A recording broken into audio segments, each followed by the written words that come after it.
Hello guys, welcome back to my channel Shahzain Yasir. आज की video में हम बात करेंगे कि कनाडा का विज़िट वीज़ा हासिल करने के लिए आपको क्या क्या काम करने चाहिए, क्या चीज़ें आपके माइंड में होनी चाहिए कनाडा का वीज़ा अप्लाई करने से पहले। क्योंकि लास्ट 6 मंथ्स में बहुत से लोगों ने कनाडा का वीज़ा अप्लाई किया क्योंकि एजेंट्स ने एक हाइप क्रिएट की थी कि जी कनाडा जैसे फ्री में वीज़े बांट रहा है, without travel history, without bank statement, fresh passport पर भी आप वीज़ा हासिल कर सकते हैं। तो इन सारी बातों को देखते हुए बहुत से लोगों ने वीज़ाज़ अप्लाई किए, लेकिन अब जो टाइम चल रहा है उन वीज़ाज़ के डिसीजंस भी आना शुरू हो चुके हैं और बहुत से लोगों के वीज़ाज़ रिजेक्ट हुए हैं। कुछ लोगों के वीज़ाज़ अप्रूव भी हुए हैं, लेकिन जो मेजॉरिटी लोग हैं उनके वीज़ाज़ रिफ्यूज़ हो रहे हैं। तो आज की वीडियो में बात करेंगे, कुछ ऐसी टिप्स हैं जिनको आप फॉलो करते हुए आपका वीज़ा अप्रूव भी हो सकता है। लेकिन ये सारी बातें आपके माइंड में होनी चाहिए जब आप वीज़ा अप्लाई कर रहे हैं। उससे पहले ये सारी चीज़ें आपके ज़हन में होनी चाहिए कि क्या मैं एलिजिबल हूँ कनाडा का विज़िट वीज़ा हासिल करने के लिए। क्योंकि कनाडा का वीज़ा अप्लाई करना कोई ऐसा कोई बड़ा इशू नहीं है।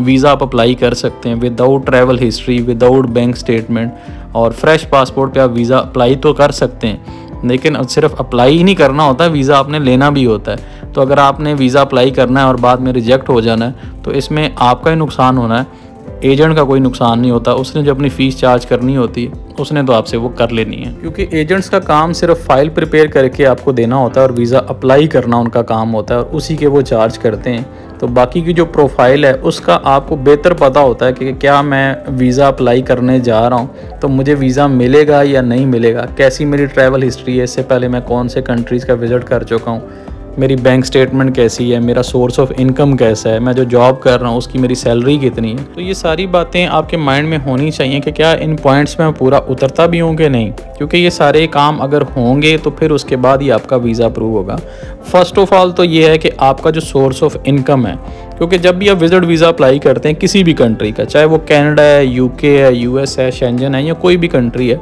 तो आपका जो सोर्स ऑफ इनकम है वो बड़ा क्लियर होना चाहिए कि मैं ये काम कर रहा हूँ। सपोज़ अगर आप बिज़नेस कर रहे हैं तो ये मेरा बिज़नेस है, तो मैं अपने बिज़नेस से क्या अर्न कर रहा हूँ, इसकी मेरी मंथली इनकम क्या है और ईयरली बेसिस पे मैं एनुअल इससे कितना कमा रहा हूँ और उसके अगेंस्ट मैं टैक्स कितना पे कर रहा हूँ, मेरे टैक्स रिटर्न्स कितने हैं। तो ये सारी चीज़ें जो सोर्स ऑफ इनकम में आती हैं ये बिल्कुल क्लियर होनी चाहिए ताकि वीज़ा ऑफिसर को पता चले कि ये बंदा बिजनेसमैन है, तो ये अगर विज़िट के लिए जाना चाह रहा है तो इसके पास इनफ फंड्स हैं कि इतना पैसा इसके पास है कि जाके 15 दिन, 20 दिन या महीने का विज़िट करके ये वापस अपने कंट्री में आ जाएगा, क्योंकि अच्छा बिज़नेस का स्टैब्लिश है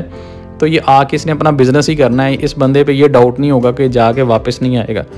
सेकंड कैटेगरी, अगर आप जॉब करते हैं तो जॉब आप कब से कर रहे हैं, आपका डेजिग्नेशन क्या है और आपकी सैलरी कितनी है। सैलरी बड़ी मैटर करती है कि आपकी सैलरी कितनी है। सपोज़ अगर आपकी सैलरी 50,000, 60,000 या मैक्सिमम लाख भी है, तो उसमें अगर आप सोचते हैं कि मैं कनाडा का विज़िट वीज़ा अप्लाई करूं और मुझे वीज़ा मिल जाएगा, तो उसमें चांसेस काफ़ी कम होते हैं। सपोज़ अगर आप 1 लाख सैलरी शो कर रहे हैं तो 1 लाख तो सैलरी आपकी आ रही है, तो उसमें से जो आपका खर्च हो रहा है वो कितना हो रहा है मंथली बेसिस पे। तो मंथली एक्सपेंस करने के बाद आपकी मंथली सेविंग क्या हो रही है, ये चीज़ बड़ी मैटर कर रही है, क्योंकि जो आपकी बैंक स्टेटमेंट होती है वो मंथली ग्रेजुअली उसको बढ़ना चाहिए मंथली बेसिस पे। तो अगर सैलरी पर्सन है तो मेरा मशवरा तो ये है कि एटलीस्ट आपकी सैलरी 2 लाख के करीब होनी चाहिए, 2 लाख पाक रुपीज़ में आपकी सैलरीज होनी चाहिए।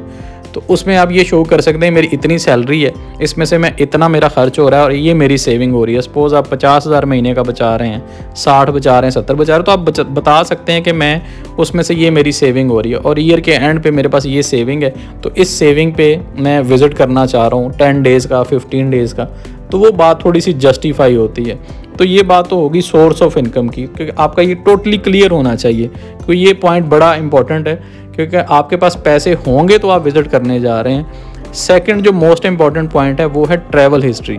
कि कनाडा का वीज़ा अप्लाई करने से पहले आप और किन कंट्रीज़ में एज अ टूरिस्ट गए हैं। अगर आपका बिल्कुल फ्रेश पासपोर्ट है तो उस पर आपके वीज़ा के चांसेस बहुत कम हो जाते हैं, लेकिन अगर आपकी ट्रैवल हिस्ट्री अच्छी है, सपोज़ जो टूरिस्टिक कंट्रीज़ हैं जैसे थाईलैंड, मलेशिया, सिंगापुर, कंबोडिया और इस तरह की जो भी अगर छोटे कंट्रीज़ भी हैं उनकी ट्रैवल हिस्ट्री आपकी है,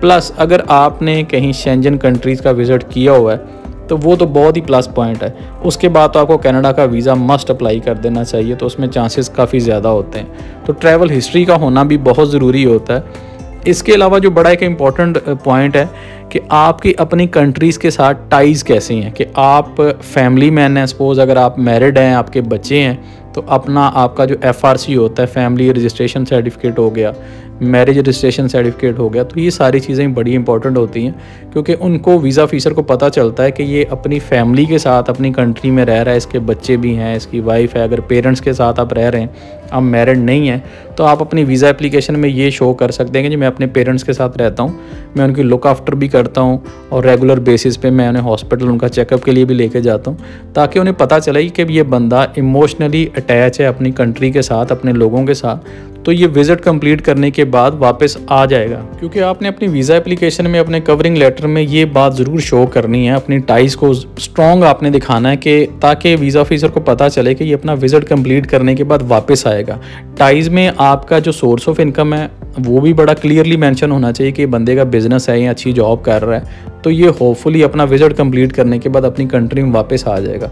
और सेकंड पॉइंट, अगर अपनी फैमिली के साथ रह रहा है, उसके बच्चे हैं, वो स्कूल जाते हैं, तो उनके वो स्कूल के सर्टिफिकेट भी लगा सकते हैं, वो चीज़ें भी आप साथ मेंशन कर सकते हैं कि मेरे इतने बच्चे हैं और स्कूल जाते हैं, तो मैं अपना विज़िट कंप्लीट करके अपनी फैमिली के पास वापस आ जाऊँगा। क्योंकि इस चीज़ की श्योरिटी आप देंगे तो फिर ही आपका वीज़ा अप्रूव होगा, अदरवाइज़ बहुत मुश्किल है। क्योंकि जब भी वीज़ा रिजेक्ट होता है कनाडा का, तो ये बड़ा क्लियरली मेंशन होता है उस पर कि हमें इस चीज़ की नहीं श्योरिटी कि आप अपना विज़िट कंप्लीट करने के बाद वापस आएंगे, तो यही श्योरिटी आपने अपनी वीज़ा एप्लीकेशन में देनी होती है। तो ये सारी चीज़ें होना बहुत ज़रूरी हैं। मैं थोड़ा सा वीडियो को समराइज़ कर देता हूँ कि आपका सोर्स ऑफ इनकम क्लियर होना चाहिए,